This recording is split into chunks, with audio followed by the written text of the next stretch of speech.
makan tomat. Ah, Seperti Iron Man. treknya mantap. Bikin kunang-kunang pala gua. Episode selanjutnya di puncak. Siapa ya ini? Bang Oleh. Bang Oleh. Pokoknya los.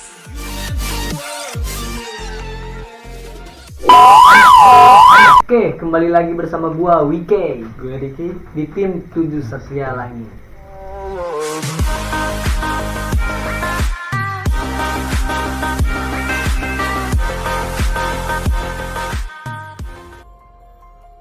Kali ini gua bersama kawan gua bakal nyeritain suatu hal mistis yang kita alamin pertama kali naik gunung di Gunung Gede. Jadi pertama kali itu tuh kita naik ke gunung yang di atas 2000 mdpl, 2000 lebih. Di situ kita naik tanggal 23 Oktober apa September?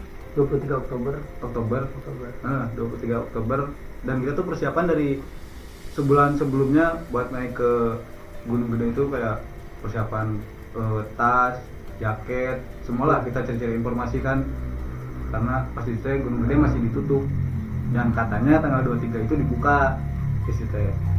Terus pas habis itu kita berangkat dari Purwakarta nih sampai ke Bogor dari jam apa ya? Malam kan ya? Malam Dari jam 6 habis maghrib lah, sampai Bogor jam 10, 11 sekitar jam 11 sampai base camp tuh.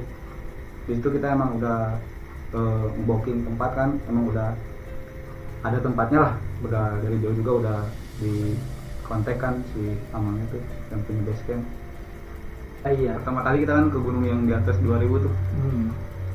Di situ kita emang nggak terlalu mencari kayak peraturan di gunung. Sebenarnya kita mencari tapi nggak kayak terus-terusan banyak semua dicari gitu kan. Iya. Karena kan ya biasanya kita ke gunung yang di bawah 2000, terus sekarang di atas 2000 mdpl dan kayak kaget lah gitu. Baru tahu juga pertama kali, jadi kayak maklum lah. Aturannya pun baru tahu kita Baru tahu, gitu, beda. pas di atas, jadi atas tuh udah baru tahu kan aturan. Kita tuh berangkat yang niatnya subuh kan, Iya. pas mau muncak tuh Nggak jadi. niatnya subuh jam 5 nggak jadi karena pertama kali juga kedinginan, dan si A nya juga ngebangunin jam 6.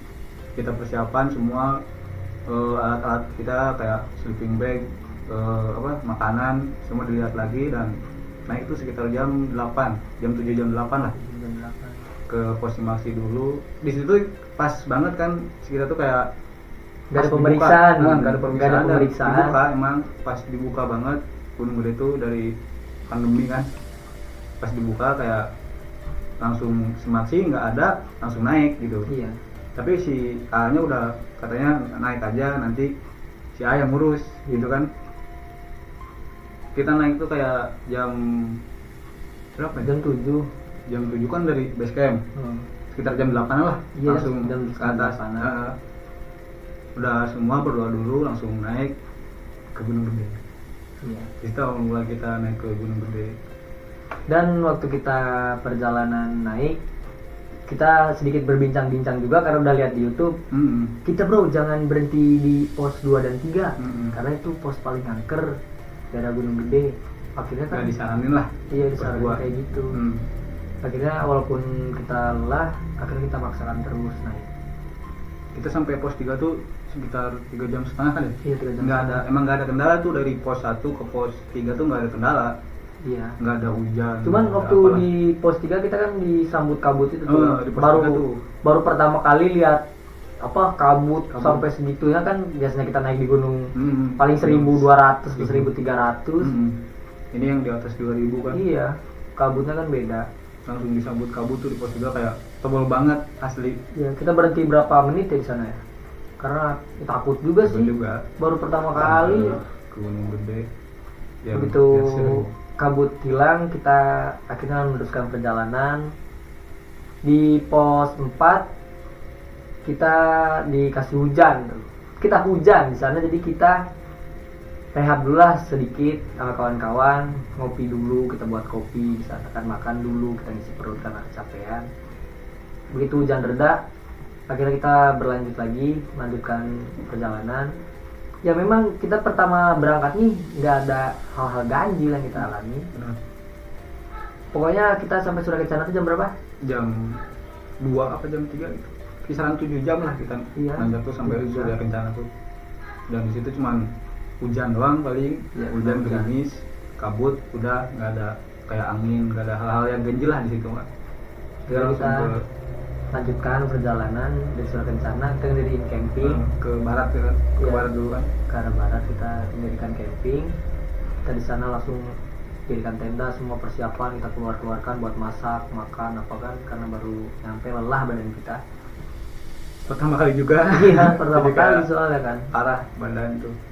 Begitu malam hari kita sama kawan-kawan lagi merasakan dinginnya Gunung Gede kan, kita makan, masak. Ada kawan kita tuh si gendut ya. Si gendut. Dia kawan kita yang ketemu di jalan, yang nenda bareng sama kita. Akhirnya Iya. kita Jadi si gendut tuh ceritain dulu kan. Jadi si gendut tuh temen yang dari Cibinong sama si Alif tuh. Jadi Iya. ketemu pas di pos satu bayangan kan. Iya, satu bayangan tuh dia berdua doang nanjak ke Gunung Gede dan ketemu kita. Jadi langsung nanjak bareng lah ke puncak, nggak pisah gitu. Di sana sampai puncak pun kita sampai Surya Kencana kita tenda bareng gitu. Iya. Satu bareng lah tempatnya. Ya, singkat cerita, kita akhirnya jam 7 pagi kita puncak Gunung Gede. Nah, di sana memang agak seru lah, suasana lumayan bagus juga, walaupun masih ada kabut karena habis kabut. gerimis. Tapi ada tuh kita satu momen kan Iya, yang bagus tuh. bagus Cuman tuh. udah lama. Kita mengumandangkan azan juga, kita di atas, Dan karena juga kita kan menghargai Sang Pencipta. Dan jam berapa kita turun? Kita di atas tuh sekitar 30 menit. Iya, Jam lah. sebentar. Ya sebentar. Kita naik jam 7, turun jam berapa? Jam 8 mungkin. Apa jam 9? 9, jam 9 kita turun. Nah, kita masak di tenda Makan dulu kan. karena lapar. Nah, kawan kita si Cobek dia motong singkong, mau masak singkong juga kan, karena kita bawa singkong, pakai golok, tangannya kepotong, dia lap-lapin ke batu darahnya. Tapi kita bawa P3K sih. Dia emang. bawa P3K emang. 3K jadi kayak pakai perban sama kapas. Iya, langsung dipakai, langsung dipakein. Dia tuh kayak nggak bilang teh gini, pas kena tuh nggak bilang gitu kan. Kita teh kayak diem aja kan. Padahal kan bawa kapas gitu kan. Nah, kita udah takut juga karena kan katanya pantrangan. Apa ini darah di gunung katanya, keluar darah di gunung atau buang darah di gunung di mana aja gitu. Dia Dalam liar malah gitu kan. dia di seret-seretin ke itu, ke batu. Dan begitu kita turun, jam berapa tuh kita turun? Sekitar jam 1 atau jam 11 itu. Jam 1, Jam sekiranya situ lah, jam 1 kalau nggak kita salah. turun. Belum ada keganjilan yang kita alamin pertamanya tuh. Begitu di pos berapa tuh? Pos 3 ke pos 2 ya kita ya? Jadi sebelum kita ke pos 3 tuh dari Surya Kencana sampai ke pos 3 tuh banyak banget yang lain kan. Karena Iya. malam minggu juga di situ teh. Memang apa lagi ramai-ramai Gunung Gede. Jadi pas banget pas dibuka malam minggu juga. Jadi banyak banget yang lain di situ teh, kayak banyak lah asli dari grup-grup yang lain juga banyak gitu dari Jakarta, mungkin Cibinong, Bandung. Jadi kita Banyak. singkat cerita aja langsung ke pos 3. Di sanalah kejadian ganjil yang pertama kita alami. Di mana kawan kita yang namanya Cobek yang bekas kepotong kena pisau itu, dia ganti perban, dia buang sembarangan. Lu ada ngeliat juga kan Lihat, orang yang di lagi apa jongkok itu, Di situ ada orang kan di Iya. pohon tuh. di jongkok terus deket Jongkok pohon, terus, pakai samping. pakai samping. Dia ngidupin apa? Dupa, dia ngidupin dupa di sana. Kawan kita buang perban yang banyak darahnya itu sembarangan karena dia ganti perban. Nah, akhirnya kita berjalan mungkin ada 5-6 langkah dari tempat dia ganti perban. Dia tiba-tiba lemas badan, pucat, nggak bisa ngomong atau apapun, nyender di pohon. Di situ gua bingung banget sama kawan-kawan. Pokoknya udah Bener. nggak tahu kita harus gimana lagi. Dan tiba-tiba lu apa siapa yang nanyain kapas itu, kayaknya gara-gara Bang Beno. kapas itu Bang Beno ya. Bang Beno. Tiba-tiba Bang Beno bilang gara-gara kapas tadi kayaknya yang dibuang sembarangan. Soalnya yang lebih aneh katanya ada orang lagi jongkok ngidupin dupa kayak orang lagi ritual. Nah akhirnya lu sama Bang Beno kan ngambil kapas itu ya, balik lagi. Gue yang ngambil, jadi pas kita sampai jalan 5 langkah tuh kan, sekitar 5 langkah gue balik lagi kan ngambil kapas. Terus si kapas itu emang darahnya itu banyak banget emang, yang namanya juga kena golok gimana sih. Terus si kapasnya gue ambil pakai daun kan di situ, diambil terus kayak pas dipegang nih kayak langsung ke badan tuh kayak apa ya, kayak meriang, kayak langsung meriang gitu, panas dingin gimana sih. Dan si orang yang tadi itu nggak ada. Oh yang waktu jongkok itu kan? Jongkok. Sebelumnya nih, sebelum kenapa kita tahu dia bakar dupa sama jongkok, emang ada yang kencing juga kan? Iya. Di situ karena masih jauh tuh ke base camp, kita kencing di situ kan. Terus ketahuan yang jongkok dan bakar dupa. Iya. Akhirnya ketua kita pun yang namanya Boil, dia menyetujui bahwa kita harus break dulu, break untuk masak air hangat buat ngasih ke si cobek itu karena udah pucat banget. Kita udah bingung, kita takut, kaget, pokoknya udah campur aduk di sana semua. Karena baru pertama kali kita ngalamin kayak gini, jauh lagi kalau turun ke bawah. Itu dari pos 3 tuh. Iya. Lumayan tuh. Nah, beberapa menit kita break, akhirnya kan kita ngelanjutin lagi tuh. Lanjutin perjalanan. Lu paling depan ya Bang Beno ya? Gue Bang Beno, gue Cobek. Ya, gue belakang sama ketua kan. Nah, apa coba yang kalian pahami? Kita ketemu burung gagak tuh di jalan. Kita udah mulai aneh, kok burung gagak kayak ngikutin kita. Suasana juga mulai aneh, sepi. Yang tadinya ramai banyak orang, kayak sepi, suara-suara hewan-hewan hutan aja kedengar. Begitu jalan beberapa langkah, dekat pengkolan turun kita ya itu ya. Banyak suara lonceng yang ngikutin belakang kita. Emang pas gue ngambil itu tuh darah tuh si kapas kayak ada yang ngikutin banyak banget, kayak ada yang ngikutin banyak, sumpah. Jadi kayak ngikutin terus yang tapi nggak ada orangnya. Tapi nggak ada orangnya. Dan si Wika ini ngedenger kayak ada iya, suara lonceng. makanya kata gua kan break dulu aja nih. Kok banyak suara orang gak lewat dari tadi. Akhirnya gua bilang ke ketua break dulu aja ini. Kok udah aneh. Kalau gua kan udah takut banget. Akhirnya gua ngambil keputusan sendiri. Udah break dulu aja, break. Ini suasana nih udah mulai aneh. Kabut udah mulai tebal lagi, akhirnya nutupin kita kan. Kita berhenti sejenak tuh. Kok ini lonceng ada suaranya nggak nyampe. Berapa menit kita nunggu itu lonceng udah deket banget tapi nggak ada orangnya yang turun. Itu di sekitar pos 3 sama pos 2 kan? Iya, pertengahan deket ke pos 2. Akhirnya nggak lama kemudian tuh ada yang turun, cewek itu bertiga yang tektok. Nah akhirnya kita ngikutin lah di belakangnya bareng-bareng. Pokoknya di pos itu pos 2 akhirnya kita maksain istirahat ya waktu di pos 2 itu. Maksain istirahat dulu emang karena si teman kita si Cobek ini emang ripuh pisan lah, kecapean, bahasa Sundanya ripuh atau udah bener-bener gak bisa maksain lagi. Dan sebenarnya kita udah tahu dari pemberitahuan orang di bawah tuh katanya punya base camp, jangan sampai istirahat di pos 2 atau pos 3, paksain katanya lebihin dari pos 2 atau pos 3. Nah, tapi karena terpaksa akhirnya kita istirahat di pos 2. Itu posisi pas mau maghrib kan? Iya, udah gelap juga. Kita posisi istirahat di pos 2, pos yang paling angker. Bayangin. Nggak lama tuh kayak langsung hujan kan? Hujannya tiba-tiba hujan. Hujan. Tapi cuaca emang nggak terlalu ini ya, nggak terlalu mendung, tiba-tiba. Bener. Hujan besar, nggak gerimis dulu langsung hujan besar.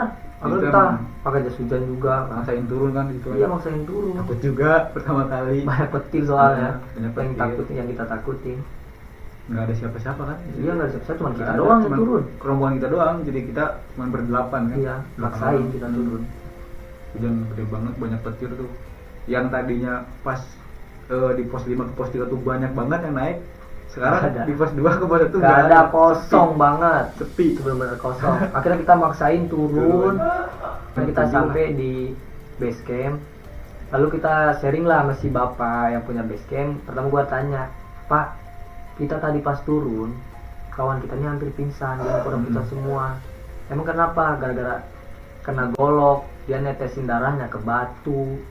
Kata si bapak, itu sebenarnya nggak boleh kalau di gunung, seperti perempuan yang head. Pokoknya yang tentang darah-darah hanyir-hanyir itu nggak boleh sebenarnya di gunung. Nah, kita kan nggak tahu, baru pertama kali. Singkat cerita, akhirnya kita sampai di rumah pulang. Ketika kita buka YouTube, lagi iseng-iseng kita nyari ke video pendakian, kita ketemu berita tentang terekamnya kuntilanak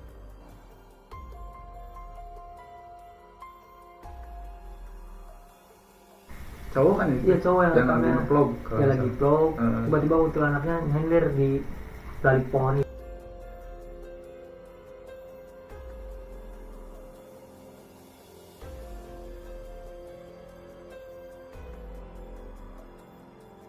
Dan itu adalah salah satu pengalaman hal mistis yang pernah kita alami di Gunung Gede. Dan itu jadi pengalaman berharga bagi gue dan kawan-kawan untuk mau naik gunung-gunung lain, lebih mempelajari tentang tempatnya, trekkingnya, peraturan, pokoknya segala macamnya lah. Kita harus lebih mengenal dulu sebelum muncak ke gunung tersebut. lebih safety juga. Iya. Yaudah, segini cerita dari kita. Tunggu cerita kita di gunung-gunung selanjutnya. See you, bye.